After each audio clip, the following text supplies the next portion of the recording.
Selamat datang di channel Diari Fitri, channel yang membahas cerita rumah tangga sehari-hari. Sebelum mulai ceritanya, jangan lupa subscribe. Mari kita mulai ceritanya.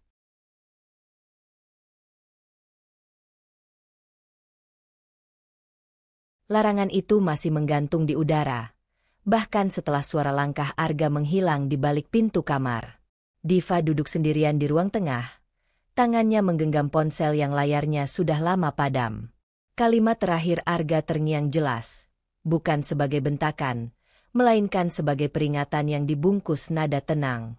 Villa itu bukan tempat aman. Kamu nggak perlu ke sana. Tidak ada kemarahan. Tidak ada penjelasan panjang. Hanya penegasan, seperti keputusan final yang tak butuh persetujuan. Diva menarik napas perlahan. Pernikahan mereka selalu seperti ini, tenang di permukaan, tertib, nyaris tanpa konflik terbuka. Arga adalah suami yang terlihat bertanggung jawab. Ia jarang meninggikan suara, selalu pulang tepat waktu, dan memastikan semua kebutuhan terpenuhi. Namun justru karena itulah, setiap larangan terasa berat. Tidak pernah ada ruang untuk bertanya lebih jauh tanpa membuatnya terlihat sebagai istri yang terlalu curiga. Villa itu kembali muncul dalam pembicaraan sore tadi secara tak sengaja. Diva hanya bertanya ringan, hampir seperti basa-basi, tentang rencana akhir pekan. Arga menyebutkan ia mungkin harus keluar kota sebentar, lalu dengan cepat menambahkan kalimat tentang villa, seolah ingin memastikan Diva tak terpikir ke sana. Cara Arga mengatakannya terlalu sigap, terlalu siap. Kenapa sih selalu nggak boleh? Tanya Diva waktu itu. Nadanya dijaga tetap lembut. Ia tahu batas-batas yang tak boleh dilanggar. Arga menatapnya sekilas, lalu kembali pada laptop. Aku sudah bilang. Keamanan. Lokasinya sepi. Sejak awal menikah, Diva belum pernah menginjakan kaki di villa milik suaminya itu. Villa yang katanya dibeli jauh sebelum mereka bertemu, terletak di daerah pegunungan yang dingin dan jauh dari keramaian. Setiap kali Diva mengusulkan ikut, Arga selalu punya alasan yang sama. Awalnya Diva menerima. Ia terbiasa percaya, terbiasa menyesuaikan diri. Namun sore itu berbeda. Ada sesuatu dalam nada Arga, bukan takut, bukan khawatir, melainkan tertutup. Seperti pintu yang sengaja dikunci rapat. Diva bangkit dari duduknya dan berjalan ke dapur. Ia menuangkan segelas air, tapi tangannya sedikit bergetar. Bukan karena marah. Lebih tepatnya, karena perasaan kecil yang mulai tumbuh diam-diam, tersisih. Seolah ada bagian hidup Arga yang bukan hanya masa lalu, tapi wilayah terlarang yang sengaja dijauhkan darinya. Ia mencoba menenangkan diri dengan rutinitas. Merapikan meja, menyapu lantai, memastikan semua tampak normal. Tapi pikirannya tak berhenti berputar. Jika memang soal keamanan, kenapa tidak dijelaskan lebih rinci? Kenapa setiap pertanyaan selalu ditutup dengan kalimat yang membuatnya merasa bersalah karena bertanya? Saat Arga keluar kamar untuk mengambil air, Diva menoleh. Wajah suaminya datar seperti biasa. Tidak ada tanda kegelisahan. Tidak ada rasa bersalah. Arga tersenyum tipis padanya, lalu kembali masuk ke kamar tanpa berkata apa-apa.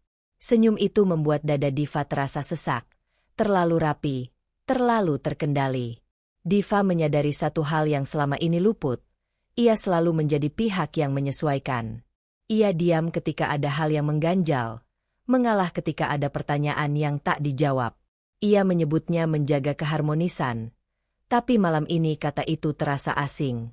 Apakah harmonis berarti menyingkirkan rasa ingin tahu sendiri? Ia duduk kembali di sofa, menatap dinding kosong.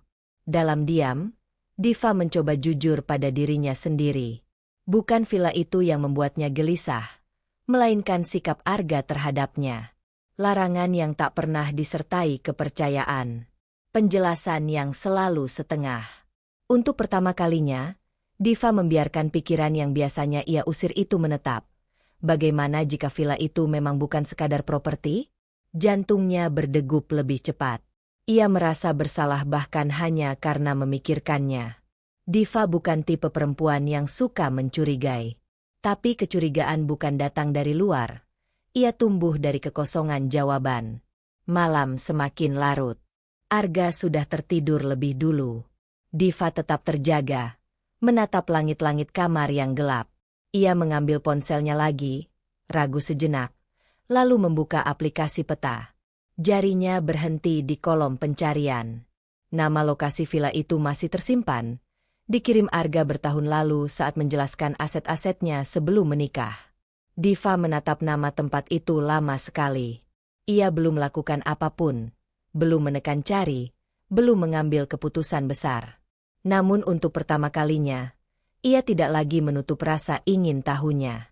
Dan di dalam keheningan malam itu, Diva membiarkan dirinya mempertimbangkan satu hal kecil yang terasa berisiko. Bagaimana jika suatu hari ia melihatnya sendiri? Pagi itu, sisa kegelisahan semalam masih menempel di tubuh Diva seperti udara dingin yang enggan pergi. Ia bangun dengan kepala berat, bukan karena kurang tidur, melainkan karena pikiran yang tak sempat ia tuntaskan. Ponselnya masih berada di meja kecil dekat tempat tidur. Layar terakhir menampilkan peta yang tak pernah benar-benar ia telusuri. Diva mematikannya cepat, seolah takut ketahuan oleh perasaannya sendiri. Arga sudah bersiap berangkat kerja. Seperti biasa, ia rapi, tenang, dan nyaris tanpa celah. Ia berpamitan singkat, mengecup kening Diva, lalu pergi. Tak ada pembahasan lanjutan tentang villa. Seakan topik itu memang tak pernah layak dibuka kembali. Ketertiban sikap Arga justru meninggalkan ruang kosong di dada Diva, ruang yang tak bisa lagi ia abaikan. Siang harinya, Diva bertemu Rani di sebuah kafe kecil dekat rumah. Rani adalah sahabat lama yang mengenal Diva jauh sebelum pernikahan itu. Seseorang yang terbiasa mendengar keluhan kecil tanpa langsung menghakimi. Dari caranya memandang, Rani tahu ada sesuatu yang mengganjal bahkan sebelum Diva mulai bercerita. "Kamu kelihatan capek, bukan fisik," kata Rani sambil mendorong secangkir teh ke arah Diva. Diva tersenyum tipis. Ia ragu sejenak, lalu akhirnya menceritakan soal villa, tentang larangan yang terus diulang, tentang rasa tidak enak yang tumbuh perlahan. Ia tidak menuduh, hanya menyampaikan kebingungan. Rani mengernyit pelan. "Kamu istrinya, Div. Masa kamu nggak pernah diajak ke tempat yang katanya milik suami kamu sendiri?" Pertanyaan itu sederhana, tapi menghantam lebih keras dari yang Diva kira. Selama ini ia sibuk membenarkan alasan Arga, sampai lupa melihatnya dari sudut pandang orang lain. Diva membuka mulut, ingin menjawab, tapi tak menemukan kalimat yang terasa wajar. Dia bilang soal keamanan. Akhirnya Diva berkata, meski nada suaranya terdengar ragu. "Keamanan bisa diatur," balas Rani tenang, bukan menyudutkan, tapi tegas. "Yang aneh itu, kenapa kamu selalu dilarang tanpa diajak bicara sebagai pasangan?" Kata pasangan itu bergaung lama di kepala Diva. Ia menyadari, selama ini posisinya lebih sering sebagai pihak yang menerima keputusan, bukan yang dilibatkan di dalamnya. Kesadaran itu membuat dadanya terasa sesak, bercampur rasa malu karena baru memikirkannya sekarang. Sepulang dari kafe, Diva membawa pulang bukan hanya kalimat Rani, tapi juga kegelisahan baru. Ia mencoba menenangkan diri dengan kesibukan rumah, namun pikirannya terus kembali pada satu hal. Larangan itu bukan soal villa, melainkan soal kepercayaan. Malamnya, saat Arga pulang, Diva memberanikan diri membuka pembicaraan. Ia memilih waktu yang tenang, saat makan malam hampir selesai, berharap suasana tidak berubah tegang. "Kemarin aku ketemu Rani," kata Diva pelan. "Dia tanya kenapa aku nggak pernah ke villa itu." Arga berhenti mengunyah. Tatapannya mengeras sesaat sebelum ia tersenyum tipis. "Kamu cerita ke orang lain soal urusan kita." Nada itu bukan marah, tapi cukup untuk membuat Diva langsung merasa salah. Ia buru-buru menggeleng. "Aku cuma cerita sedikit. Aku juga cuma ingin ngerti." "Ngerti apa?" Arga meletakkan sendoknya. "Kamu nggak percaya sama aku?" Pertanyaan itu datang terlalu cepat, terlalu tajam. Diva terdiam. Ia tidak pernah mengatakan tidak percaya, tapi Arga sudah menempatkannya di posisi itu. Seolah bertanya sama dengan menuduh. Bukan gitu, Diva mencoba menjelaskan. Aku cuma merasa. Merasa apa? Potong Arga. Aku sudah jelasin. Kalau kamu masih mempermasalahkan, berarti kamu memang ragu sama aku. Kalimat itu menekan tanpa perlu suara tinggi. Diva merasakan dadanya mengempis. Ia ingin membela diri, ingin mengatakan bahwa bertanya bukan berarti tidak percaya. Namun kata-kata itu tertahan di tenggorokan. Ia takut diskusi berubah jadi konflik yang lebih besar. Maaf, ucap Diva akhirnya, meski ia sendiri tak tahu apa yang ia sesali. Arga menghela napas, seolah kecewa. Aku cuma mau rumah tangga kita tenang. Jangan cari masalah yang gak perlu. Diva mengangguk. Percakapan berhenti di situ, tapi perasaan bersalahnya justru tumbuh. Ia merasa telah melanggar batas yang tak tertulis, meski tak pernah jelas di mana batas itu berada. Malam itu, Diva berbaring dengan punggung menghadap Arga. Di dalam gelap, ia memutar ulang kejadian tadi. Untuk pertama kalinya, ia menyadari pola yang membuatnya selalu kalah sebelum bicara. Arga tak perlu berteriak, cukup memutar arah pembicaraan, dan Diva akan mundur sendiri. Rasa bersalah itu bercampur dengan ketakutan baru. Jika setiap pertanyaan selalu dianggap sebagai ketidakpercayaan, lalu di mana tempatnya untuk jujur? Diva menggenggam ujung selimut. Jantungnya berdetak pelan tapi pasti. Di tengah keheningan, muncul satu pikiran kecil yang tak langsung ia usir seperti biasa. Sebuah keputusan yang belum berbentuk tindakan, tapi sudah terasa berbahaya. Jika bertanya selalu salah, mungkin suatu hari ia harus mencari jawabannya sendiri. Keputusan kecil yang terlintas semalam tidak serta-merta menguatkan Diva saat pagi datang. Justru sebaliknya, ia bangun dengan rasa bersalah yang lebih pekat, seolah pikiran untuk mencari jawaban sendiri adalah pengkhianatan yang belum terjadi. Dapur masih sepi ketika Diva menyiapkan sarapan. Ia bergerak pelan, mencoba kembali ke ritme yang selama ini membuat rumah terasa aman, tenang, teratur, dan tanpa pertanyaan. Arga berangkat lebih pagi dari biasanya. Ia hanya mengangguk singkat ketika Diva menyodorkan kopi. Tidak ada percakapan lanjutan tentang malam sebelumnya. Keheningan itu membuat Diva sedikit lega, sekaligus semakin yakin bahwa dia memang selalu menjadi jalan termudah. Namun, kemudahan itu menuntut harga yang tak kecil. Perasaannya sendiri. Menjelang siang, ponsel Diva berdering. Nama Bu Ratna muncul di layar. Ibunya jarang menelepon di jam seperti ini tanpa alasan tertentu. Diva menghela napas sejenak sebelum menjawab, seolah sudah menebak arah pembicaraan.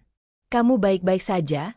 Suara Bu Ratna terdengar waspada, seperti orang yang sudah mendengar potongan cerita tapi belum tahu versi lengkapnya. Diva ragu. Ia tidak ingin memperpanjang masalah, tapi juga lelah memendam. Akhirnya ia menceritakan secara singkat, tentang villa, tentang pertanyaannya yang berujung rasa bersalah. Ia berharap setidaknya ibunya akan memeluknya dengan kata-kata, atau memberi ruang untuk bingung. Namun respons yang datang justru membuat pundaknya terasa berat. Diva, kata Bu Ratna dengan nada yang tegas tapi akrab, kalau sudah menikah, jangan terlalu banyak tanya. Laki-laki itu punya caranya sendiri. Kamu mau rumah tanggamu ribut cuma karena hal-hal yang belum tentu penting. Kalimat itu terdengar seperti nasihat, tapi di telinga Diva, ia terasa seperti perintah yang sudah terlalu sering ia dengar sejak kecil. Jangan banyak tanya. Mengalah saja. Perempuan yang baik itu tahu diri. Aku cuma ingin ngerti, Bu, ucap Diva pelan. Mengerti itu boleh, balas Bu Ratna cepat. Tapi jangan sampai bikin suamimu merasa nggak dipercaya. Rumah tangga itu soal menahan diri, bukan menuruti rasa ingin tahu. Diva terdiam.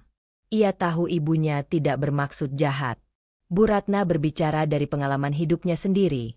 Pernikahan panjang yang bertahan bukan karena keterbukaan, melainkan karena kemampuan menutup mata pada banyak hal.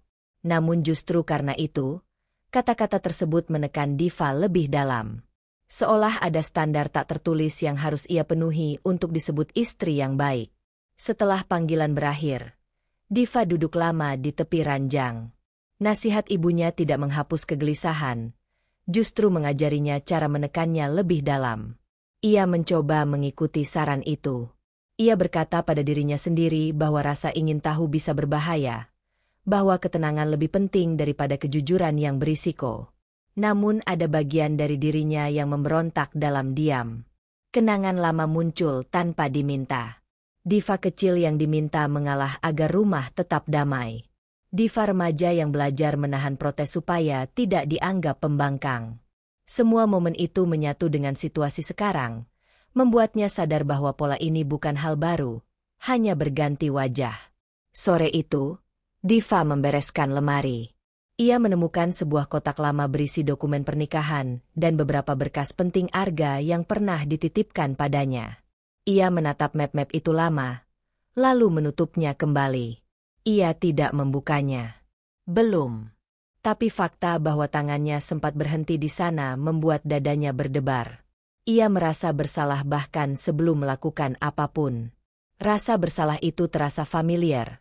Seperti pakaian lama yang selalu ia kenakan setiap kali ingin melangkah sedikit keluar dari garis. Saat malam tiba dan Arga pulang, Diva bersikap seperti biasa. Ia menyambut, menyajikan makan malam, mendengarkan cerita kerja Arga tanpa menyela. Arga tampak puas dengan ketenangan itu. Sesekali ia tersenyum, seolah semuanya kembali pada tempat yang seharusnya. Namun di balik senyum Diva, ada kelelahan yang tidak terlihat. Ia menyadari bahwa menekan rasa ingin tahu bukan berarti menghilangkannya. Ia hanya menumpuknya, lapis demi lapis, bersama luka lama yang tak pernah benar-benar sembuh. Malam itu, sebelum tidur, Diva kembali memegang ponselnya. Ia tidak membuka peta, tidak mencari apapun. Ia hanya menatap layar gelap yang memantulkan wajahnya sendiri, wajah yang terlihat patuh, tapi menyimpan banyak pertanyaan. Ia meletakkan ponsel kembali, memutuskan untuk patuh pada saran ibunya. Setidaknya untuk sekarang. Namun keputusan itu tidak membawa ketenangan seperti yang dijanjikan. Justru ada tekanan baru yang mengendap di dadanya. Ketakutan bahwa jika ia terus mengalah, suatu hari ia akan benar-benar kehilangan keberanian untuk bertanya. Dan ketakutan itu, perlahan, terasa lebih menakutkan daripada kemungkinan menemukan kebenaran. Ketakutan yang tertanam semalam tidak menghilang saat pagi tiba. Justru ia berubah bentuk, dari rasa takut akan kebenaran, menjadi takut pada dirinya sendiri yang terus memilih diam. Diva menyiapkan koper kecil Arga dengan gerakan terukur. Setiap lipatan pakaian dilakukan rapi, seolah kerapian itu bisa meredam kegelisahan yang menempel di dadanya sejak beberapa hari terakhir. Arga akan dinas keluar kota selama beberapa hari. Sejak subuh ia sudah sibuk dengan ponsel dan berkas. Wajahnya tenang seperti biasa. Tak ada tanda ia memikirkan percakapan-percakapan yang tertinggal di antara mereka. Diva mengamatinya dari jarak dekat, mencoba membaca sesuatu dari ekspresi suaminya, tapi yang ia temukan hanya ketenangan yang tertutup rapat.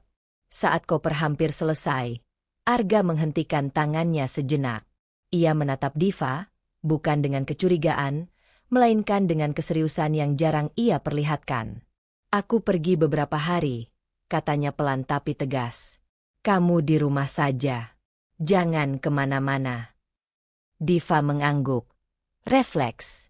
Kalimat itu sudah biasa ia dengar. Namun Arga belum selesai. "Dan satu lagi," lanjutnya. "Soal villa itu. Aku nggak mau kamu ke sana. Apapun alasannya." Nada suaranya tidak meninggi, tapi ada tekanan yang membuat udara terasa lebih berat. Diva berhenti melipat. Jantungnya berdetak lebih cepat, bukan karena takut, melainkan karena sesuatu yang mulai bergeser di dalam dirinya. "Kenapa harus diulang lagi?" tanya Diva hati-hati. Ia tidak berniat menantang, hanya ingin tahu apakah kali ini akan ada jawaban berbeda. Arga menghela napas, seperti orang yang lelah menghadapi hal sepele. "Karena aku nggak mau ribet. Itu aja. Kamu percaya sama aku, kan?" Pertanyaan itu kembali muncul, ditempatkan seperti pagar yang tak boleh dilewati. Diva menatap wajah Arga. Untuk pertama kalinya, ia tidak langsung menjawab. Keheningan singkat itu membuat Arga mengernyit. Aku cuma minta kamu nurut, tambah Arga. Aku melakukan ini buat kebaikan kita. Kata kebaikan itu menancap tajam. Diva merasakan sesuatu mengeras di dadanya, bukan kemarahan, melainkan kesadaran. Ia menyadari bahwa setiap larangan selalu dibungkus alasan yang membuatnya tampak egois jika menolak. Dan ia lelah memikul rasa bersalah yang bukan miliknya.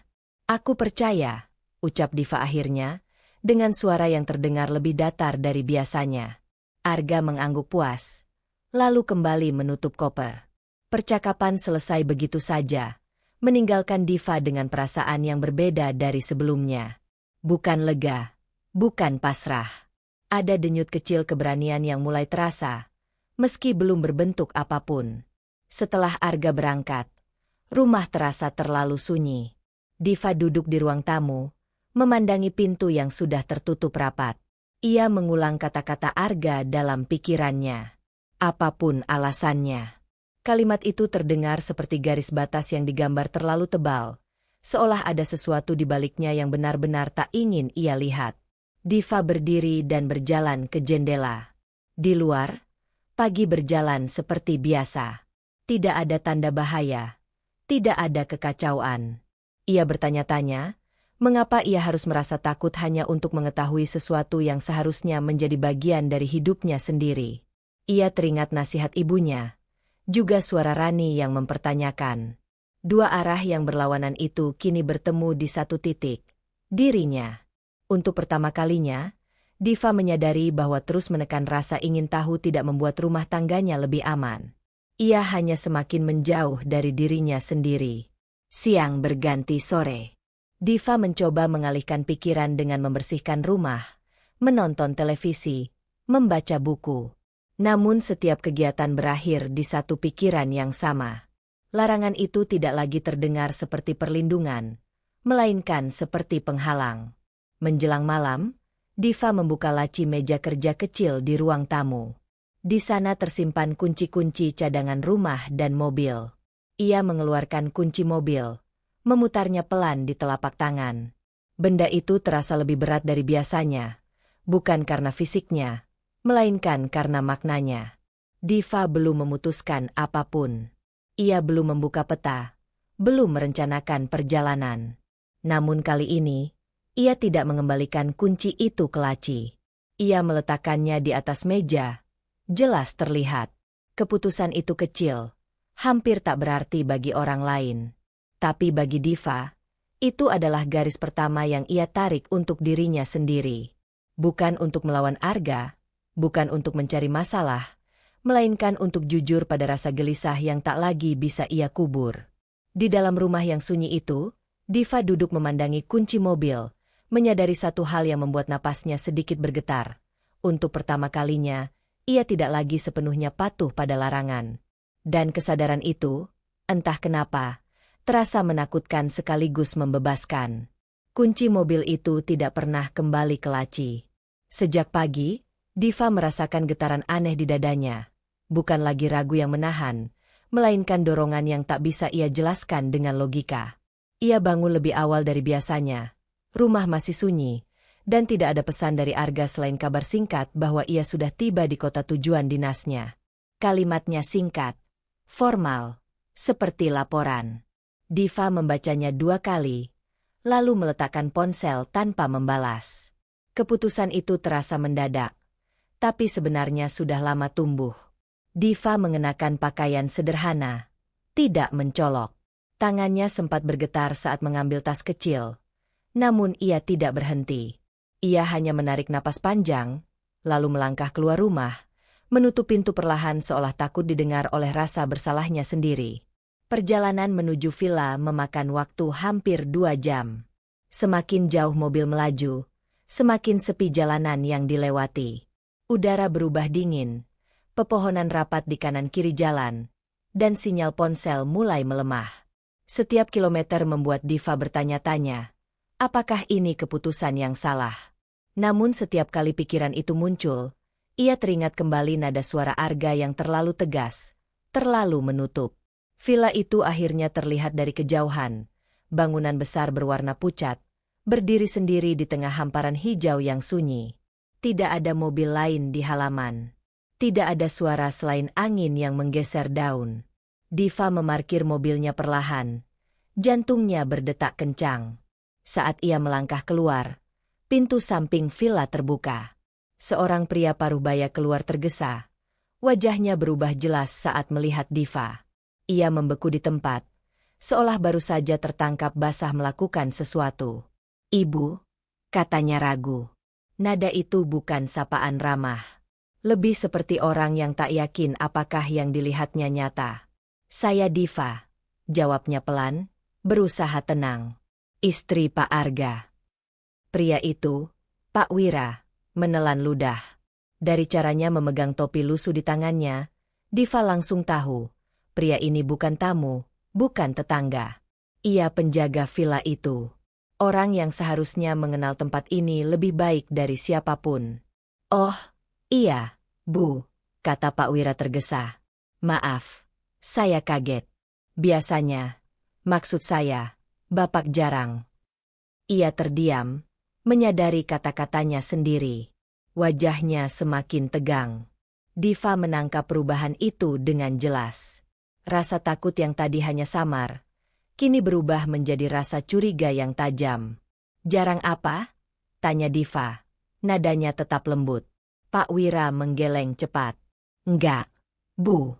Maksud saya, biasanya Bapak kalau kesini sendiri." Kalimat itu seperti kunci yang membuka pintu lain di kepala Diva. Sendiri. Bukan bersama istri. Bukan bersama siapapun yang seharusnya tahu. "Pak Arga tahu saya kesini," lanjut Diva. Pak Wira tampak makin gugup. Ia mengusap keningnya, menghindari tatapan Diva. Seharusnya Bapak yang bilang sendiri ke Ibu." Jawaban itu cukup. Tidak perlu penjelasan panjang. Sikap Pak Wira sudah menjawab lebih dari kata-kata. Diva merasakan dingin merambat dari tengkuk ke punggungnya. Jika kedatangannya memang wajar, tidak akan ada kegugupan seperti ini. "Saya cuma ingin lihat-lihat," kata Diva akhirnya. "Sebentar saja." Pak Wira ragu, lalu mengangguk pelan. Ia membuka pintu utama villa, memberi jalan dengan gerakan kaku. Diva melangkah masuk, dan seketika ia mencium aroma yang bukan hanya bau rumah kosong. Ada wangi sabun, samar tapi jelas. Bukan wangi yang ia kenal. Di ruang tamu, perabot tertata rapi, terlalu rapi untuk rumah yang jarang dikunjungi. Ada taplak meja yang masih bersih, sofa yang tampak sering digunakan. Diva menyentuh sandaran kursi, merasakan dingin yang belum lama ditinggalkan. "Bapak sering kesini?" tanya Diva tanpa menoleh. Pak Wira berdiri di belakangnya, menjaga jarak. "Kadang, Bu." "Kadang." Jawaban itu menggantung, penuh makna yang sengaja tidak dilanjutkan. Diva berjalan perlahan, matanya menyapu setiap sudut. Ada foto lama Arga sendirian di rak, tanpa bingkai keluarga. Tidak ada satupun tanda bahwa tempat ini pernah disiapkan untuknya. Rasa takut yang semula membuatnya ingin kabur kini berubah menjadi dorongan untuk tahu lebih banyak. Ia menyadari satu hal penting. Jika Arga tidak menginginkannya di sini, bukan karena tempat ini berbahaya, melainkan karena kebenaran di dalamnya. Diva berhenti di depan jendela besar yang menghadap halaman belakang. Tangannya mengepal pelan. Ia belum menemukan bukti apapun. Belum ada fakta yang bisa ia pegang. Tapi sikap Pak Wira, aroma asing, dan keheningan villa ini sudah cukup untuk menggeser batas dalam dirinya. "Saya nggak lama," ucap Diva, lebih pada dirinya sendiri. "Tapi saya akan ingat tempat ini." Pak Wira hanya mengangguk. Wajahnya menyimpan kekhawatiran yang tidak ia ucapkan. Saat Diva melangkah keluar villa dan kembali ke mobil, dadanya terasa sesak oleh tekanan baru. Ia menyalakan mesin, menatap bangunan itu sekali lagi. Untuk pertama kalinya, kecurigaannya tidak lagi abstrak. Dan itu membuat langkah berikutnya terasa semakin berbahaya, namun mustahil untuk dihindari. Kecurigaan yang lahir di halaman villa belum sempat mereda ketika Diva kembali melangkah masuk ke dalam rumah itu. Pintu yang tadi ditutup Pak Wira kini terasa lebih berat saat ia membukanya lagi, seolah villa itu sendiri sedang menahan napas. Diva tahu ia seharusnya sudah pergi, tapi dorongan untuk memastikan apa yang ia rasakan terlalu kuat untuk diabaikan. Pak Wira berjalan beberapa langkah di belakangnya. Ia tidak lagi berbicara, hanya mengawasi dengan sikap canggung. Kehadirannya tidak menenangkan, justru menegaskan bahwa ada sesuatu yang sedang disembunyikan. Diva masuk ke kamar utama. Ruangan itu bersih, rapi, dan terasa dihuni. Bukan sekadar tempat singgah.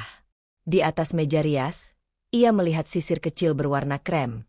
Ukurannya terlalu kecil untuk miliknya. Diva berhenti. Napasnya tercekat. Ia mengenali detail-detail dirinya sendiri, selera sederhana, kebiasaan minimalis, dan benda itu jelas tidak termasuk di dalamnya. Ia membuka laci perlahan. Di dalamnya ada beberapa ikat rambut, sebotol parfum dengan aroma manis yang asing, dan lip balm yang warnanya belum habis terpakai. Tangannya bergetar saat menyentuh benda-benda itu. Tidak ada satupun yang terasa seperti kebetulan. "Ini siapa?" tanya Diva akhirnya. Suaranya nyaris berbisik. Pak Wira berdiri di ambang pintu. Ia menunduk, menghindari tatapan Diva. Saya cuma jaga tempat ini, Bu." Jawaban itu tidak menjawab apapun. Diva menelan ludah. Ia tidak ingin berteriak, tidak ingin menangis. Ia hanya ingin satu kalimat jujur. "Pak Arga sering kesini," ulangnya, kali ini dengan nada yang lebih tegas.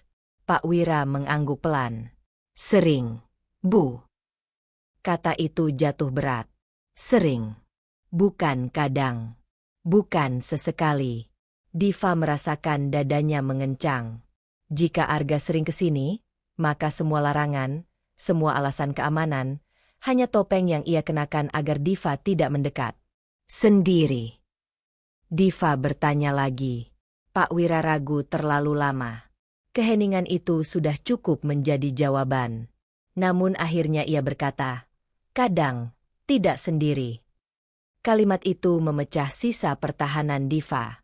Ia duduk di tepi ranjang, menatap lantai. Rasa hancur itu datang bukan dalam bentuk ledakan emosi, melainkan seperti runtuhan perlahan. Satu demi satu potongan kepercayaan yang ia susun selama ini ambruk tanpa suara. Ia bangkit dan berjalan ke kamar mandi. Di sana, ia menemukan handuk berwarna pastel yang tidak pernah ia beli, botol sampo khusus rambut panjang, dan sabun dengan aroma floral yang lembut. Semuanya terlalu personal untuk dianggap milik tamu biasa. Diva menatap pantulan dirinya di cermin. Wajahnya pucat, matanya memerah, tapi tidak ada air mata yang jatuh. Yang ada hanya kebingungan yang menekan dari dalam. Ia bertanya pada dirinya sendiri, sejak kapan ia begitu mudah dibohongi? Kembali ke ruang tengah, Diva melihat jaket tipis perempuan tergantung di belakang pintu. Ia tidak menyentuhnya. Ia hanya berdiri, membiarkan fakta itu mengendap. Setiap benda yang ia temukan menambah satu pertanyaan baru, dan tidak ada satupun yang punya jawaban sederhana. "Kenapa saya nggak boleh ke sini?"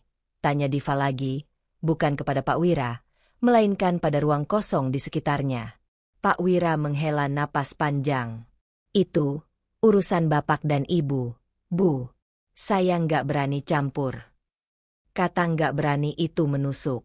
Bukan karena ketakutan Pak Wira, tapi karena ia menyadari betapa besar kuasa Arga atas tempat ini, atas orang-orang di sekitarnya, bahkan atas kebenaran itu sendiri.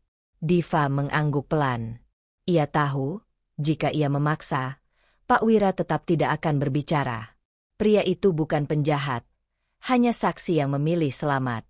Ia melangkah keluar villa dengan kaki terasa ringan, hampir mati rasa. Udara dingin menyentuh wajahnya, tapi tidak cukup untuk menenangkan gejolak di dadanya. Di dalam mobil, Diva duduk lama sebelum menyalakan mesin. Tangannya gemetar saat memegang setir. Perjalanan pulang terasa lebih panjang dari sebelumnya. Setiap tikungan seperti mengulang pertanyaan yang sama di kepalanya. Sejak kapan? Sejauh apa? Dan yang paling menyakitkan, selama ini ia berada di posisi apa dalam hidup Arga?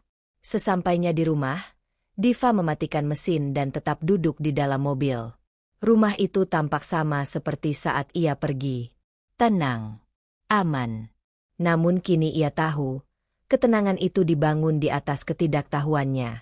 Malam itu, Diva masuk ke kamar tanpa menyalakan lampu. Ia duduk di tepi ranjang, memeluk lututnya. Untuk pertama kalinya sejak menikah, ia merasa benar-benar sendirian, meski berada di rumahnya sendiri. Ia belum menangis. Ia belum membuat keputusan besar. Tapi di dalam kepalanya, satu hal berubah dengan pasti. Ia tidak bisa lagi berpura-pura tidak tahu. Dan kesadaran itu menjadi beban baru yang harus ia bawa. Beban yang membuat diam terasa mustahil, namun bicara terasa terlalu berbahaya. Kesadaran bahwa ia tidak bisa lagi berpura-pura tahu justru membuat Diva terjaga sepanjang malam. Ia tidak menangis, tidak bergerak, hanya berbaring dengan mata terbuka, mendengarkan suara jam dinding yang berdetak pelan. Setiap detik terasa seperti penanda bahwa sesuatu dalam dirinya telah berubah dan tidak mungkin kembali seperti semula. Pagi datang tanpa membawa kelegaan. Diva bangun dengan tubuh lelah dan kepala berat, seolah semalaman ia berjalan jauh tanpa melangkah. Ia menyiapkan sarapan dengan gerakan mekanis, lalu menyentuh ponselnya. Ada pesan dari Arga, singkat dan netral, menanyakan kabarnya. Diva membalas seperlunya. Ia tidak ingin membuka percakapan, tapi juga tidak ingin dicurigai. Menjaga keseimbangan itu terasa semakin melelahkan. Menjelang siang, Diva menghubungi Rani. Ia tidak sanggup memikul semua pertanyaan sendirian. Mereka bertemu di tempat yang sama seperti sebelumnya, kafe kecil yang tidak banyak berubah. Rani langsung tahu ada sesuatu yang jauh lebih berat kali ini dari sorot mata Diva yang kosong. "Ada apa?" tanya Rani tanpa basa-basi. Diva menceritakan semuanya. Tentang villa. Tentang barang-barang perempuan yang ia temukan. Tentang Pak Wira yang menghindar. Kata-katanya keluar pelan tapi runtut, seolah ia sedang melaporkan sesuatu, bukan meluapkan emosi. Saat selesai, tangannya gemetar memegang cangkir yang sudah dingin. Rani diam sejenak. Ia tidak langsung bereaksi, hanya mengamati Diva dengan saksama.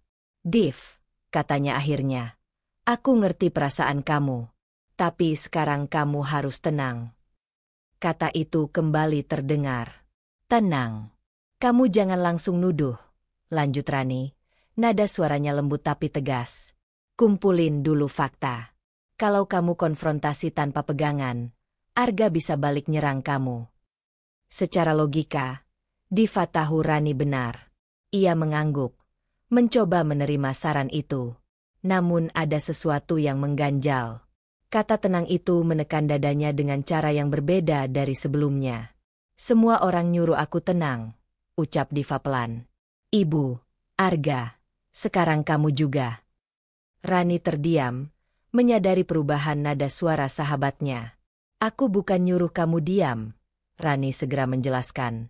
"Aku cuma nggak mau kamu makin terluka." Diva mengangguk lagi, tapi pikirannya sudah melayang ke tempat lain. Ia teringat semua momen saat perasaannya dianggap berlebihan. Setiap kali ia sakit hati, jawabannya selalu sama, "Tenang." Seolah emosi adalah kesalahan yang harus ditekan, bukan sinyal yang perlu didengarkan.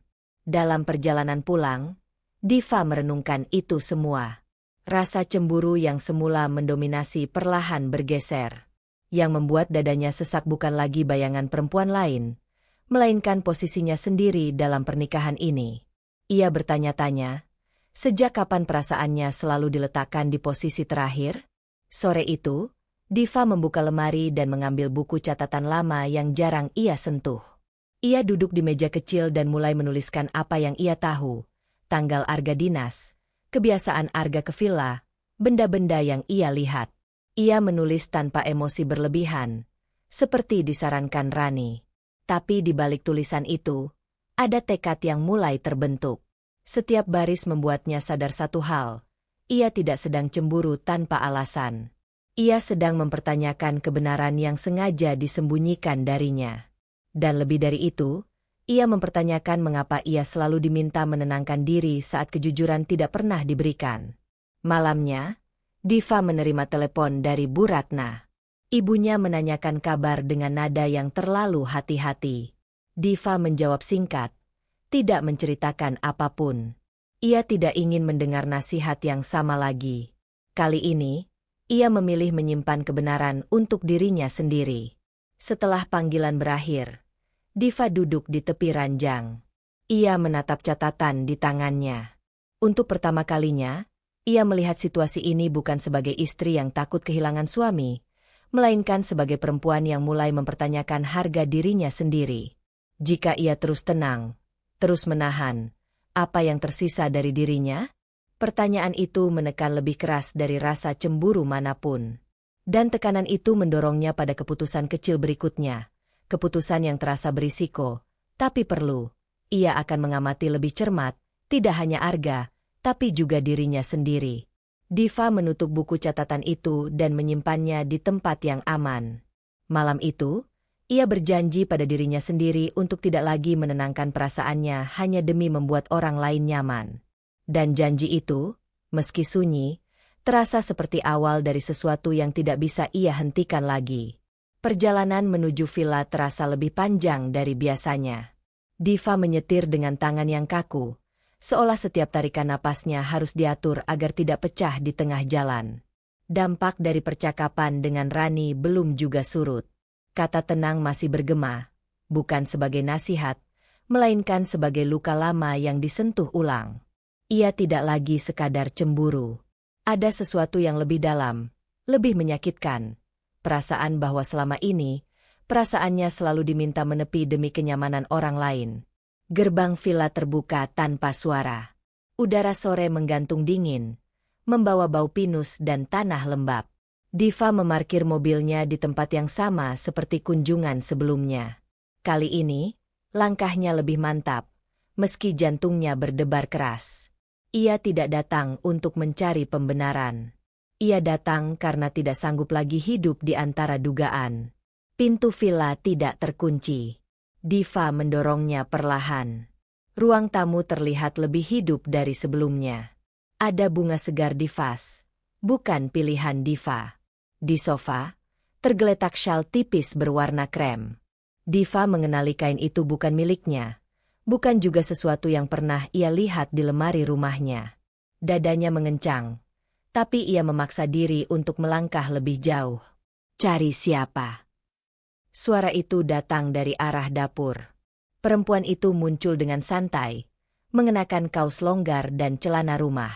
Rambutnya terikat asal, wajahnya tanpa riasan berlebihan, tapi sikapnya, seolah ia memang pantas berada di sana. Seolah villa itu mengenalnya. Aku Diva, jawab Diva, menjaga suaranya tetap datar. Kamu. Perempuan itu mengangkat alis, menatap Diva dari ujung kepala hingga kaki. Ada senyum tipis yang tidak sepenuhnya ramah. Maya. Tidak ada jabat tangan. Tidak ada basa-basi. Maya melangkah ke ruang tamu dan duduk di sofa, mengambil syal krem itu dan melipatnya perlahan, seperti sedang merapikan barangnya sendiri. Kamu sering kesini? Tanya Diva. Maya terkekeh pelan. Cukup sering. Arga suka tempat ini. Katanya, di sini dia bisa bernapas. Nama itu jatuh seperti benda berat di dada Diva. Arga. Suaminya. Orang yang selama ini ia bela bahkan di dalam pikirannya sendiri. Diva menahan diri agar tidak langsung bereaksi. Bernapas dari apa? Tanya Diva. Suaranya lebih tajam dari yang ia rencanakan. Maya menoleh. Menatapnya lurus. Dari tuntutan. Dari ekspektasi. Dari peran-peran yang katanya harus dia jalani. Ia berhenti sejenak, lalu menambahkan, aku tidak tahu cerita kalian. Tapi Arga sering bicara tentang kebingungan. Tentang janji-janji yang ingin dia tepati. Tapi entah bagaimana caranya. Diva merasakan amarah naik perlahan. Bercampur dengan rasa takut yang menempel erat. Ia ingin membantah, ingin berkata bahwa Arga bukan pria yang bingung, bahwa suaminya hanya lelah. Tapi kata-kata itu terasa rapuh di lidahnya. Dan kamu? Diva bertanya. Apa peranmu di sini? Maya tersenyum. Kali ini lebih jelas. Aku hanya pendengar. Setidaknya itu yang dia bilang. Ia berdiri, berjalan ke jendela, memandang keluar. Arga pandai menjanjikan banyak hal. Perubahan. Kejelasan. Tapi semuanya selalu. Nanti. Kata itu menghantam Diva lebih keras dari tuduhan langsung. Nanti. Kata yang terlalu akrab. Kata yang sering ia dengar setiap kali ia meminta waktu, perhatian, atau kejujuran. Jadi kamu tahu dia sudah menikah, ujar Diva, lebih sebagai pernyataan daripada pertanyaan. Maya mengangguk pelan. Tahu. Dan kamu tetap di sini. Maya berbalik. Wajahnya tidak menunjukkan rasa bersalah, tapi juga bukan kemenangan. Karena aku juga dijanjikan sesuatu. Mungkin kebodohan yang sama, ya. Keheningan menggantung. Diva menyadari amarahnya tidak sepenuhnya tertuju pada Maya. Ada bagian dirinya yang ingin menyalahkan perempuan itu, menumpahkan semua kekecewaan. Tapi ada bagian lain yang lebih jujur, yang tahu bahwa sumber semua ini bukan Maya. Aku harus pergi, kata Diva akhirnya. Dadanya sesak, tapi ia tidak ingin runtuh di tempat itu. Maya tidak menahannya.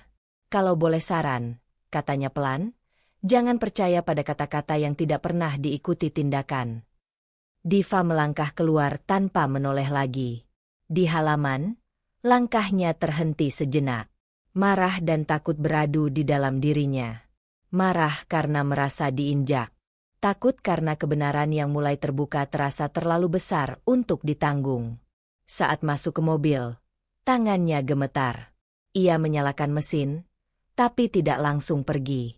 Di kepalanya, bukan lagi pertanyaan tentang siapa perempuan itu. Yang berputar kini adalah pertanyaan yang jauh lebih berbahaya. Sejauh apa ia selama ini membiarkan dirinya diabaikan? Diva menarik napas panjang, lalu mengeluarkan ponselnya. Jemarinya melayang di atas layar. Ragu, sebelum akhirnya membuka pesan baru. Ia belum tahu apa yang akan ia tulis untuk Arga. Tapi untuk pertama kalinya, ia tahu satu hal. Ia tidak akan lagi meminta dirinya sendiri untuk tenang demi orang lain. Pesan yang sempat Diva buka semalam tak pernah terkirim. Ponsel itu masih tergeletak di meja dapur ketika pagi datang dengan cahaya pucat. Dampak dari pertemuan dengan Maya belum mengendur, justru mengendap, menjadi rasa berat yang menetap di dada. Diva menatap cangkir kopi yang tak disentuhnya. Kepalanya penuh, tapi hatinya kosong.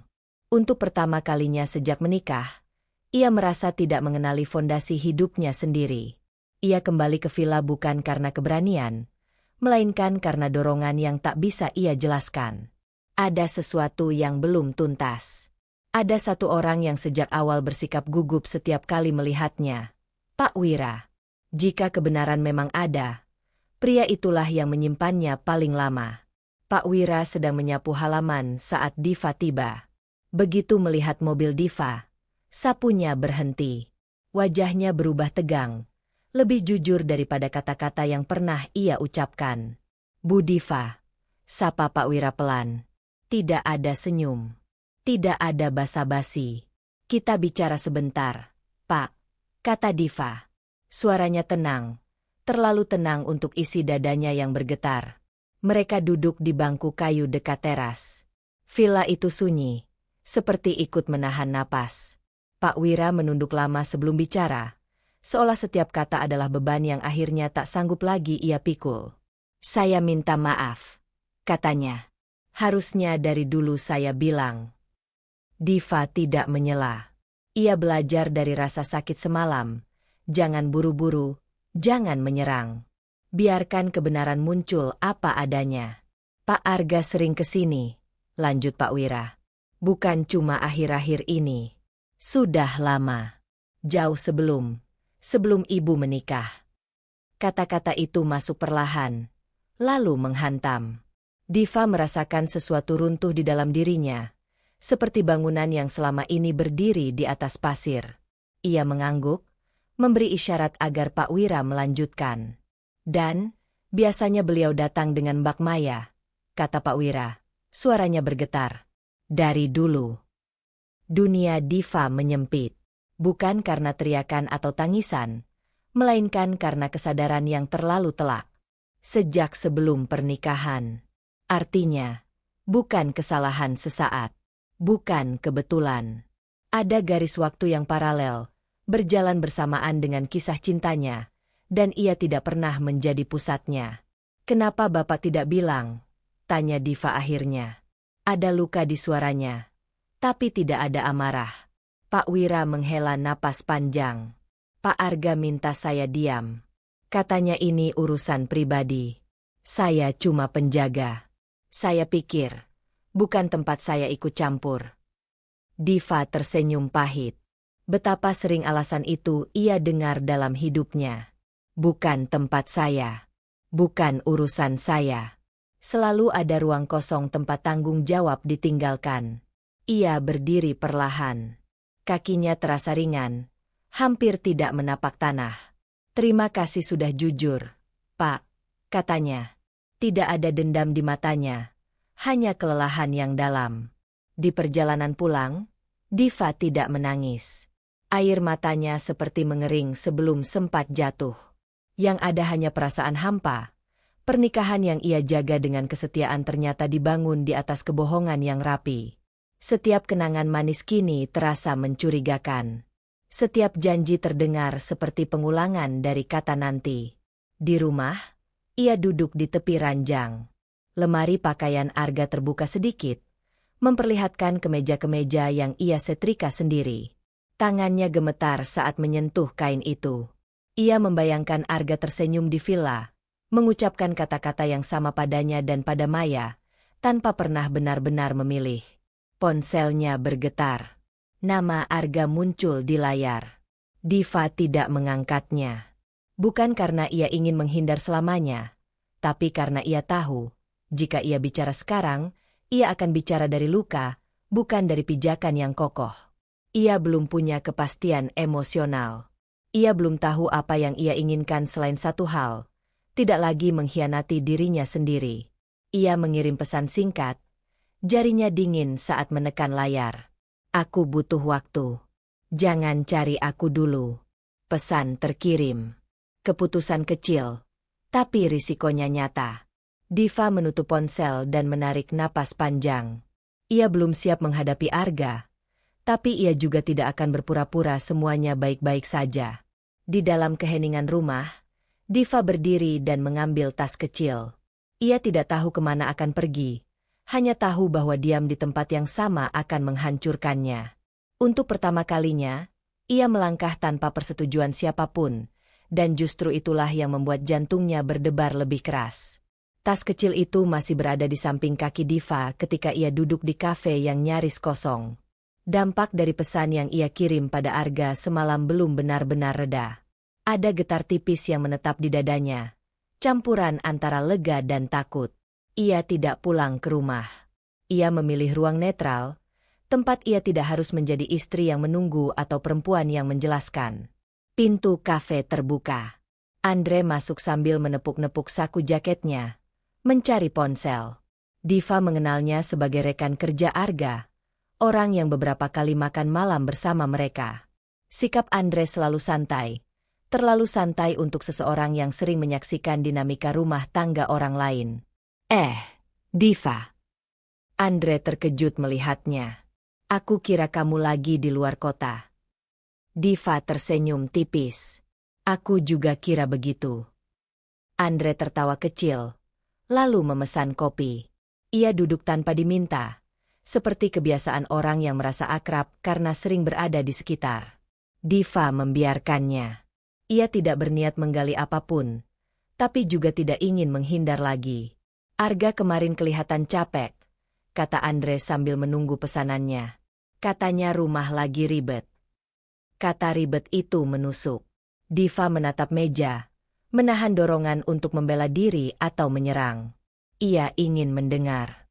Makanya dia pengin ke villa, lanjut Andre ringan. Tempat aman Arga, kan? Buat ngilang sebentar dari tekanan rumah. Kalimat itu jatuh begitu saja, seolah tidak menyadari dampaknya. Namun bagi Diva, dunia seakan berhenti berputar. Tempat aman. Menghindari tekanan rumah. Kata-kata itu menyusun pola yang selama ini terpisah-pisah. Tempat aman? Ulang Diva pelan. Andre mengangguk, tak menyadari perubahan di wajah Diva. Iya, dari dulu juga gitu. Kalau kerjaan atau rumah lagi bikin pusing, dia ke sana. Biar tenang. Diva tersenyum, tapi senyum itu kosong. Dalam satu kalimat, Andre tanpa sengaja membuka kebenaran yang paling menyakitkan. Arga selalu punya pelarian. Sementara ia, Diva, selalu diminta bertahan, mengalah, menjaga suasana, tidak banyak tanya. Jadi, rumah itu tekanan, tanya Diva. Nadanya tetap datar. Andre tersadar ada yang keliru. Ia mengerutkan dahi.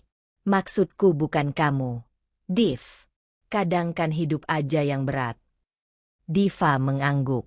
Ia tidak menyalahkan Andre. Pria itu hanya berkata jujur tanpa sadar.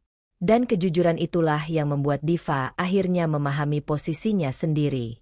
Setelah Andre pamit, dengan wajah canggung dan janji akan menghubungi Arga, Diva tetap duduk. Tangannya mengepal di pangkuan. Selama ini, setiap kali Arga menarik diri, ia mengira itu demi kebaikan bersama. Setiap larangan, setiap kemarahan defensif, selalu ia tafsirkan sebagai upaya melindungi rumah tangga. Kini tafsir itu runtuh. Ia membuka ponsel, membaca ulang pesan terakhirnya pada Arga. Aku butuh waktu. Waktu itu ia minta bukan untuk lari, melainkan untuk menyusun dirinya kembali. Dan kini, susunannya mulai terlihat, tidak rapi, tapi nyata. Diva pulang sore itu. Rumah terasa asing, seperti tempat singgah yang lama ditinggalkan. Ia berjalan dari satu ruangan ke ruangan lain, bukan untuk mencari bukti, melainkan untuk merasakan kembali keberadaannya di sana. Di kamar, ia membuka lemari dan mengambil satu map kosong. Ia tidak tahu persis apa yang akan ia lakukan, hanya tahu ia perlu menyiapkan diri, emosinya, pikirannya, keberaniannya. Ia menulis di selembar kertas, apa yang ingin aku tanyakan. Bukan tuduhan. Bukan teriakan. Pertanyaan-pertanyaan sederhana yang selama ini ia kubur demi kedamaian semu. Setiap kata yang ia tulis membuat napasnya sedikit lebih stabil. Malam turun. Ponselnya bergetar lagi. Kali ini pesan dari Arga. Kita perlu bicara. Diva menatap layar lama. Dulu, kalimat itu selalu membuatnya cemas. Takut salah bicara. Takut memperkeruh suasana. Kini, ketakutannya bergeser. Ia takut kembali diam. Besok, balasnya singkat. Di rumah. Keputusan kecil, tapi berisiko. Diva meletakkan ponsel dan memejamkan mata. Ia belum tahu bagaimana konfrontasi itu akan berjalan. Ia hanya tahu satu hal. Ia tidak akan lagi berdiri sendirian di dalam pernikahannya sendiri. Pintu rumah terbuka tepat pukul 7 malam. Suara kunci yang beradu dengan gagang terdengar biasa. Terlalu biasa untuk sebuah kepulangan yang seharusnya syarat makna. Diva duduk di ruang makan dengan punggung tegak. Secangkir teh yang sudah dingin di depannya. Dampak dari keputusannya semalam masih menggantung di dadanya. Ia tidak lagi bersembunyi di ruang netral. Ia memilih rumah, arena yang selama ini ia jaga tetap tenang dengan mengorbankan dirinya sendiri. Aku pulang. Suara Arga terdengar ringan. Diva menoleh. Arga berdiri dengan jas masih rapi. Wajahnya lelah tapi tersenyum tipis. Tidak ada raut bersalah. Tidak ada kecanggungan. Seolah pesan kita perlu bicara kemarin hanyalah percakapan kecil yang tak perlu diingat. Capek? Tanya Diva. Suaranya datar. Lumayan. Jawab Arga sambil meletakkan tas. Ia membuka kancing jas. Bergerak ke dapur seperti rutinitas yang dihafal. Ada makan malam. Pertanyaan itu membuat dada Diva sesak. Bukan karena ia harus memasak, melainkan karena betapa normalnya Arga bersikap. Normalitas itu terasa seperti penyangkalan yang rapi. Ada, jawabnya singkat. Mereka makan tanpa suara. Sendok dan piring menjadi satu-satunya bunyi yang memecah keheningan. Diva memperhatikan setiap gerak Arga, cara ia menunduk saat makan, cara ia mengecek ponsel sebentar lalu meletakkannya kembali, cara ia menghela napas panjang seolah rumah ini memang tempat melepas lelah. Tidak ada satupun celah yang menunjukkan kegelisahan. Diva menahan diri. Ia ingat daftar pertanyaan di map kosong itu. Ia ingat niatnya untuk tidak meledak, untuk tidak menuduh tanpa pijakan emosional yang kokoh. Maka ia memilih mengamati. Dan pengamatan itu menyakitkan. Besok aku mungkin ke kantor agak pagi, kata Arga sambil berdiri dan membawa piring ke dapur. Ada beberapa hal yang harus dibereskan. Ke villa? Tanya Diva, pelan tapi jelas. Arga berhenti sepersekian detik, cukup singkat untuk hampir tak terlihat, tapi tidak bagi Diva yang kini lebih peka. Ia tersenyum tipis, punggungnya masih menghadap. Enggak, jawabnya cepat. Kenapa? Diva menatap punggung itu, merasakan denyut kecil di pelipisnya. Kebohongan itu tidak lagi terasa dramatis. Ia tenang, nyaris profesional. Dan justru disitulah letak luka baru. Tidak apa-apa, kata Diva akhirnya. Arga berbalik, menatapnya sebentar. Kamu kelihatan capek. Diva hampir tertawa. Ia capek, iya. Tapi bukan karena hal yang Arga bayangkan. Ia mengangguk dan bangkit, membawa cangkirnya ke wastafel. Mereka berdiri bersebelahan, tapi jarak di antara mereka terasa lebih jauh dari sebelumnya. Malam itu, mereka duduk di ruang keluarga. Televisi menyala tanpa benar-benar ditonton. Arga memainkan ponsel, sesekali tersenyum kecil pada layar. Diva memperhatikan pantulan wajah mereka di kaca lemari. Dua orang dewasa yang terlihat utuh, tapi retak di bagian yang tak kasat mata. Keheningan itu menekan. Diva menyadari bahwa pertengkaran, teriakan, air mata, bahkan tudingan, mungkin akan lebih mudah. Ada pelepasan di sana. Tapi keheningan ini, ia menggerogoti pelan-pelan, membuatnya meragukan realitasnya sendiri. Kamu marah? Tanya Arga tiba-tiba, tanpa menoleh. Diva menghela napas. Kenapa kamu tanya begitu? Karena kamu diam. Kalimat itu terdengar familiar. Dulu, diam adalah caranya bertahan. Kini, diam adalah caranya menahan diri agar tidak runtuh sebelum waktunya. Aku sedang berpikir, jawabnya jujur. Arga mengangguk, seolah itu cukup. Ia tidak bertanya lebih jauh. Dan disitulah Diva merasa sesuatu mengeras di dalam dirinya. Bukan amarah, melainkan keputusan yang mulai terbentuk. Menjelang tidur, Arga masuk kamar lebih dulu. Diva menyusul beberapa menit kemudian. Mereka berbaring bersebelahan, lampu dimatikan, jarak tetap terjaga. Nafas Arga teratur, cepat tertidur. Diva menatap langit-langit, matanya terbuka. Ia menyadari sesuatu yang pahit. Arga bisa tidur nyenyak di atas kebohongan yang ia rawat dengan tenang. Sementara ia harus berjaga di dalam pikirannya sendiri. Tangannya meraih ponsel di meja samping. Ia membuka catatan kecilnya dan menambahkan satu kalimat di bawah daftar pertanyaan. Aku tidak akan memohon kejujuran. Keputusan kecil. Berisiko. Tapi untuk pertama kalinya, Diva tidak merasa sendirian saat mengambilnya. Pagi itu datang tanpa tanda. Tidak ada firasat dramatis. Tidak ada pertanda langit akan runtuh. Diva bangun dengan kepala berat akibat malam tanpa tidur sempurna. Dampak keheningan semalam masih melekat, bukan sebagai emosi yang meledak, melainkan sebagai beban yang menekan perlahan. Ia tahu, hari ini ia tidak bisa lagi menunda. Arga sudah rapi ketika Diva keluar kamar. Kemeja disetrika licin, jam tangan terpasang, sikapnya terkontrol seperti biasa. Ia tampak seperti pria yang tahu kemana hidupnya berjalan. Dan di sanalah Diva merasa paling asing. Ia berjalan di sisi seseorang yang selalu lebih dulu menentukan arah. "Kita jadi bicara?" tanya Diva akhirnya, saat Arga meraih kunci mobil. Arga menoleh, alisnya sedikit terangkat. "Sekarang." "Iya." Nada Diva tenang, bahkan baginya sendiri terdengar asing. Ia tidak lagi meminta ruang, tidak pula menyelipkan permohonan. Ia hanya menyatakan,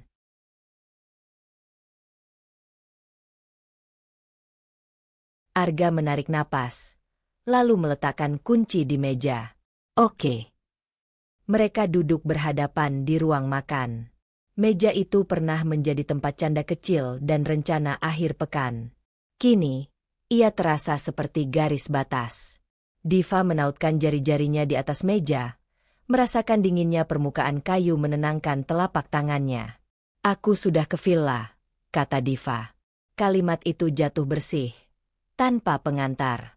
Seperti pintu yang dibuka tanpa ketukan. Arga membeku. Sepersekian detik, wajahnya kosong. Lalu reaksinya datang. Bukan terkejut, bukan bersalah, melainkan marah yang cepat dan terarah. "Kamu ke sana?" Suaranya meninggi. "Tanpa bilang aku." Diva mengangguk. "Iya." "Kenapa?" Arga berdiri setengah, telapak tangannya menghantam meja pelan tapi tegas. "Aku sudah bilang itu bukan tempat buat kamu." Itulah kalimatnya. "Bukan aku minta maaf. Bukan aku jelaskan. Yang keluar justru klaim wilayah." "Kenapa bukan?" tanya Diva. Suaranya tetap rendah. "Karena itu urusanku," jawab Arga cepat. "Itu propertiku. Kamu melanggar batas." Kata melanggar membuat dada Diva bergetar. Ia menatap Arga, suaminya, dan melihat dengan jelas apa yang selama ini kabur. Kemarahan Arga bukan lahir dari rasa bersalah, melainkan dari perasaan dikendalikan balik. Wilayahnya dimasuki. Rahasianya terancam. "Aku istrimu," kata Diva pelan. "Batas apa yang aku langgar?" Arga menghela napas keras, berjalan mondar-mandir. "Kamu nggak ngerti. Aku butuh tempat sendiri. Semua orang butuh ruang. Ruang atau pelarian." Diva menimpali. Kali ini matanya tidak berpaling. Arga berhenti. Ia menoleh tajam. "Jangan memutarbalikan." "Aku tidak memutarbalikan apapun," jawab Diva. "Aku hanya melihat." Arga tertawa pendek, tanpa humor. "Melihat apa? Kamu datang diam-diam, bicara dengan penjaga, mengacak-acak hidupku, lalu merasa paling benar." Kalimat itu menusuk, tapi juga membuka sesuatu di dalam diri Diva. Selama ini, setiap kali ia mendekat pada kebenaran, Arga selalu mengubah posisinya menjadi penyerang. Dan ia, Diva, selalu berakhir meminta maaf karena telah bertanya. "Aku tidak mengacak-acak apapun," kata Diva. "Aku hanya masuk ke tempat yang selama ini kamu sembunyikan dariku." "Itu bukan urusan kamu," bentak Arga. Keheningan jatuh lagi, lebih berat dari sebelumnya. Diva merasakan sesuatu runtuh, bukan di luar, melainkan di dalam. Bukan karena rahasia villa, bukan karena Maya, melainkan karena satu kesadaran yang tak lagi bisa ia tolak. Arga tidak pernah benar-benar menganggapnya setara. Ia adalah bagian dari rumah, bukan dari keputusan. "Dari semua hal yang kamu marahkan," kata Diva perlahan, "yang paling kamu jaga bukan perasaanku, tapi kendalimu." Arga terdiam. Wajahnya mengeras, rahangnya mengatup. Ia tidak membantah. Ia juga tidak mengakui. Diamnya adalah penolakan yang paling jujur. "Aku capek," kata Arga akhirnya. "Aku berangkat kerja." Ia mengambil kunci dan pergi tanpa menoleh. Pintu tertutup dengan bunyi yang tidak keras, tapi cukup untuk menandai akhir percakapan yang belum selesai. Diva tetap duduk. Tangannya gemetar sekarang, bukan karena takut, tapi karena sesuatu yang lain, kemarahan yang tertahan, bercampur dengan kesedihan yang matang. Ia berdiri perlahan, berjalan ke kamar, membuka lemari, dan mengambil map kosong itu lagi. Ia menambahkan satu hal di dalamnya, salinan kunci villa yang ia simpan diam-diam sejak kunjungan terakhir. Keputusan kecil. Sangat berisiko. Namun kali ini, Diva tahu, ia tidak lagi melangkah untuk mencari jawaban Arga, melainkan untuk menyelamatkan harga dirinya sendiri. Diva tidak tidur malam itu. Dampak dari pertengkaran kemarin masih berdenyut di pelipisnya, seperti luka yang disentuh berulang kali. Ia tidak lagi merasa marah. Yang tersisa hanyalah kelelahan yang dalam, kelelahan karena terus-menerus harus menguatkan diri sendiri. Pagi datang tanpa janji apapun, dan Diva tahu, jika ia menunda lagi, ia akan kembali terperangkap dalam kebiasaan lama, diam demi bertahan.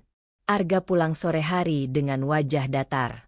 Ia menaruh tas, membuka sepatu, dan bergerak seperti rumah ini hanyalah tempat singgah. Tidak ada sapaan hangat, tidak ada ketegangan terbuka. Keheningan itu terasa disengaja, seperti strategi. Kita harus selesaikan ini, kata Diva akhirnya.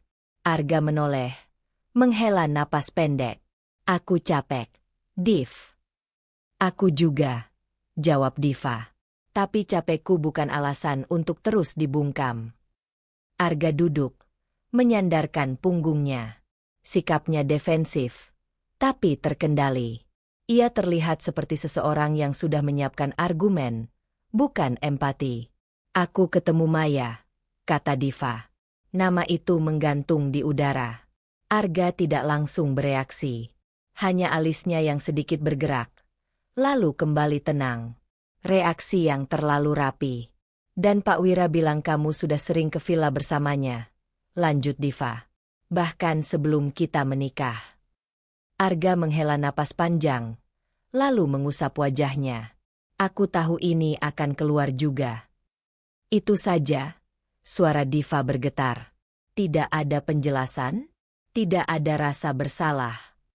Arga menatapnya. Kali ini langsung. Aku tidak selingkuh seperti yang kamu bayangkan. Lalu apa? Tanya Diva. Aku butuh tempat bernapas, jawab Arga cepat. Kamu tahu tekanan hidupku seperti apa? Pekerjaan, tanggung jawab, ekspektasi. Villa itu, Maya itu, mereka bagian dari caraku bertahan. Kalimat itu membuat dada Diva terasa kosong. Caraku bertahan.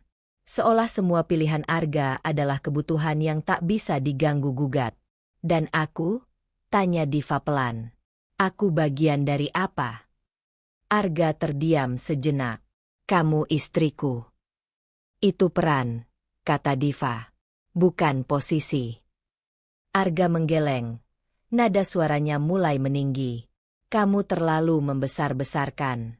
Aku tidak pernah berniat menyakitimu. Aku hanya tidak mau rumah ini jadi tempat tuntutan. Diva menatapnya, mencoba mencari sisa kehangatan yang dulu ia kenal. Namun yang ia temukan hanyalah jarak emosional yang dingin. Arga tidak menyangkal masa lalunya. Ia membenarkannya. Ia menempatkan kebutuhannya di atas segalanya, tanpa menyentuh luka yang ia tinggalkan. Jadi semua ini salahku? Tanya Diva. Karena aku ingin tahu?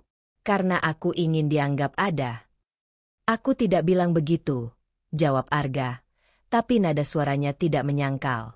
Diva merasakan sesuatu runtuh di dalam dirinya. Bukan karena pengakuan Arga tentang Maya atau villa, melainkan karena sikap dingin itu, cara Arga berbicara tentang rasa, seolah emosi hanyalah gangguan yang harus dikelola, bukan tanggung jawab yang harus dipeluk. Aku tidak marah karena kamu punya masa lalu, kata Diva, suaranya melemah. Aku hancur karena kamu tidak pernah menganggap perasaanku bagian dari masa kinimu. Arga berdiri. Aku tidak bisa jadi orang yang kamu mau. Kalimat itu sederhana, tapi menghantam keras. Diva tertawa kecil, bukan karena lucu, melainkan karena pahit. Aku tidak pernah minta kamu jadi orang lain. Aku hanya minta kamu hadir. Arga tidak menjawab. Ia mengambil jaketnya, seperti hendak pergi lagi. Kamu mau kemana? Tanya Diva. Keluar sebentar, jawab Arga singkat. Diva memejamkan mata. Ketika ia membukanya lagi, air mata akhirnya jatuh. Ia runtuh bukan karena ditinggalkan secara fisik, tetapi karena akhirnya melihat kebenaran yang tak bisa diperbaiki dengan kesabaran. Arga memilih dingin daripada bertanggung jawab secara emosional. Pintu tertutup. Rumah kembali sunyi. Diva duduk di lantai ruang tamu. Punggungnya bersandar pada sofa. Tangisnya datang tertahan, lalu pecah perlahan. Namun di balik runtuh itu, ada sesuatu yang mulai terbentuk. Bukan kekuatan penuh, tapi kesadaran yang jernih. Ia berdiri, mengelap wajah, lalu berjalan ke kamar. Map itu kembali ia buka. Kali ini, ia memasukkan beberapa dokumen penting dan satu tas kecil. Tangannya masih gemetar, tapi langkahnya mantap. Keputusan kecil. Sangat berisiko. Namun untuk pertama kalinya, Diva tidak mengambilnya untuk menyelamatkan pernikahan, melainkan untuk menyelamatkan dirinya sendiri. Diva menutup resleting tas kecil itu dengan tangan yang masih sedikit gemetar. Dampak dari runtuhnya semalam belum sepenuhnya reda, tapi ada keheningan baru di dalam dirinya. Bukan keheningan menekan seperti sebelumnya, melainkan ruang kosong yang jujur. Ia tidak merasa kuat. Ia hanya merasa tidak ingin lagi mengecilkan diri demi bertahan di tempat yang terus menggerusnya. Rumah masih sunyi ketika ia melangkah keluar kamar. Arga belum pulang. Diva tidak menunggu. Untuk pertama kalinya, ia tidak merasa perlu menjelaskan lebih dulu. Ia berhenti sejenak di ruang tamu, menatap dinding yang dipenuhi foto-foto perjalanan mereka. Senyum di bingkai itu tampak seperti milik orang lain. Diva menghela napas, lalu menggeser satu foto menghadap ke dinding. Gerakan kecil, tapi melegakan. Ponselnya bergetar. Nama Bu Ratna muncul di layar. Diva ragu sejenak sebelum mengangkat. "Kamu di mana?" Suara Bu Ratna terdengar tegang. Nada menghakimi yang sudah ia kenal sejak lama. "Aku mau pergi sementara," jawab Diva pelan. "Aku butuh ruang." "Hah?" Bu Ratna mendengus. "Kamu itu istri. Kalau ada masalah, diselesaikan di rumah, bukan lari." Diva menutup mata. Kalimat itu seperti gema dari masa kecilnya. Selalu diminta mengalah, selalu diminta bertahan. "Aku tidak lari, Bu. Aku menjaga diriku." "Menjaga diri itu egois," balas Bu Ratna cepat. "Kamu pikir Arga tidak capek? Rumah tangga itu soal sabar." Diva merasakan dadanya mengencang. Tapi kali ini ia tidak terlipat. "Sabar tidak berarti hilang," katanya, lebih tegas dari yang ia duga. "Aku hanya pergi sementara." Bu Ratna terdiam. Kecewa itu terasa jelas, bukan karena keputusan Diva, melainkan karena kendali yang selama ini ia pegang mulai lepas.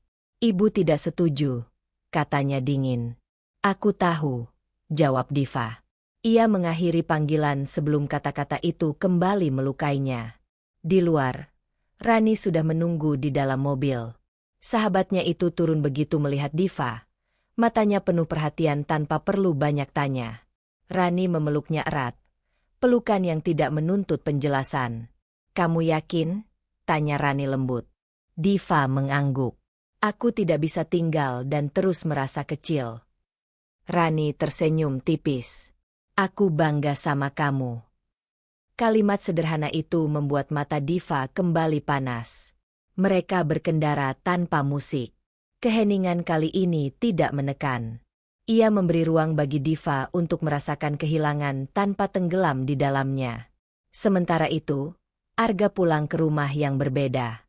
Pintu terbuka pada ruang tamu yang terasa kosong. Ia memanggil nama Diva. Tidak ada jawaban. Matanya menangkap foto yang menghadap dinding. Tas Diva tidak ada. Ia berhenti di tengah ruangan. Napasnya tertahan. Ia meraih ponsel, menelepon Diva. Panggilan itu tidak dijawab. Pesan diketik cepat, lalu dihapus. Diketik lagi dengan nada lebih keras. Tidak terkirim. Untuk pertama kalinya, Arga tidak tahu harus berkata apa agar situasi kembali ke narasi yang ia kenal. Ia menghubungi Bu Ratna. "Diva kemana?" "Pergi," Jawab Bu Ratna singkat. Katanya butuh ruang. Arga terdiam. Ruang. Kata itu kini berbalik arah. Ia yang selama ini mengklaim ruang untuk dirinya, kini kehilangan pijakan di rumahnya sendiri. Di mobil, Diva menatap jalan yang memanjang di depan. Ia tidak tahu berapa lama, sementara itu akan berlangsung. Ia hanya tahu, setiap kilometer yang mereka lalui membuat napasnya sedikit lebih lega, meski rasa bersalah masih mengikutinya. Malam itu, di tempat Rani, Diva membuka tasnya dan menata barang-barang seadanya. Ia menulis pesan singkat untuk Arga, tanpa penjelasan panjang. Aku pergi sementara. Aku butuh ruang untuk berpikir. Ia menekan kirim, lalu meletakkan ponsel terbalik.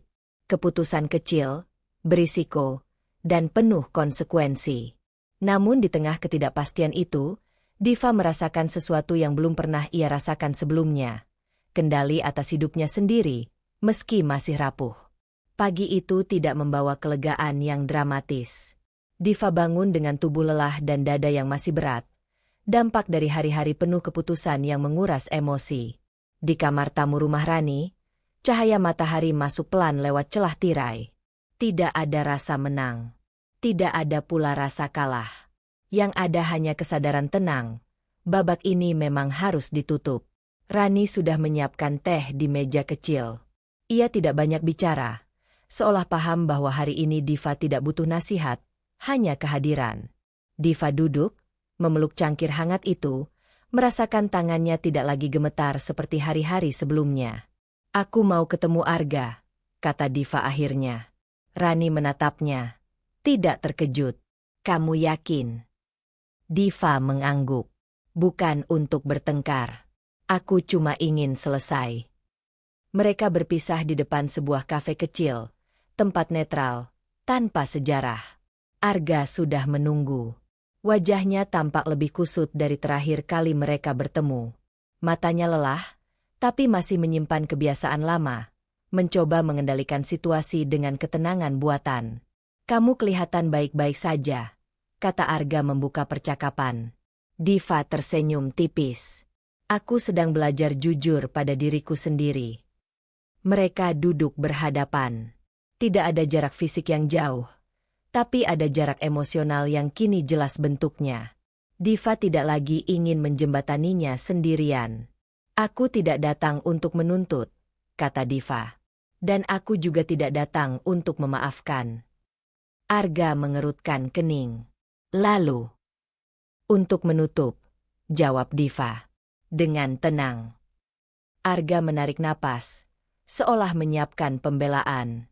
Namun Diva mengangkat tangan kecil, menghentikannya. Aku sudah mendengar semua alasanmu, lanjut Diva. Tentang tekanan, kebutuhan, ruang. Aku percaya itu nyata buatmu.